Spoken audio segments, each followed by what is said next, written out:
आज दिनांक 6 जुलै. आजच्या प्रवचनाचा विषय आपल्याला सद्गुरूचा आधार वाटावा. वेळ प्रसंग येईल तसे वागणे उचित आहे आणि त्याबद्दल मनावर परिणाम होऊ देऊ नये.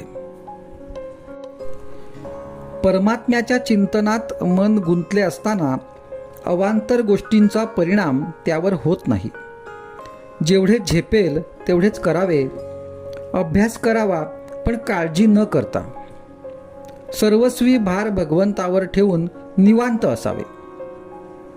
आपल्या मनाचे स्वास्थ्य बिघडू न देता आनंदात राहावे. वृत्ती आवरून आवरत नाही, ती परमात्म्याकडे लावली म्हणजे आवरते.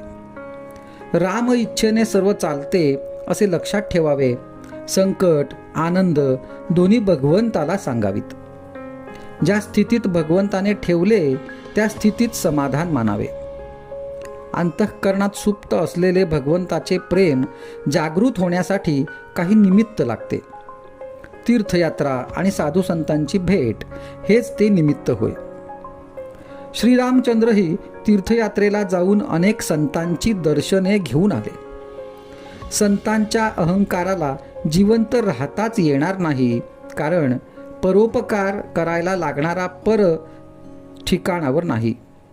तर मग दुसऱ्याकरिता मी काय केले ही भावना व्हायला आधारच कुठे राहिला. विषयाच्या लालसेने सत्समागम करणे हा खरा सत्समागम नव्हे.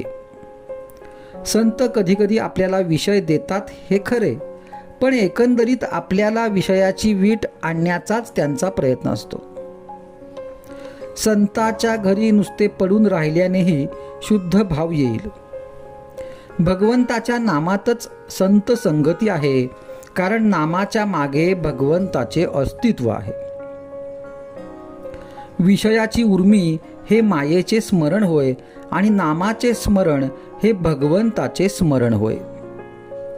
तपश्चर्येचे सर्वात शेवटचे फळ काही असेल तर परमेश्वराच्या ठिकाणी अनन्य भावाने शरण जाण्याची बुद्धी होय. ती बुद्धी आपल्याला झाली पाहिजे. एकदा शरण गेल्यावर आपण उरूच शकत नाही, त्यालाच शरणागती म्हणतात.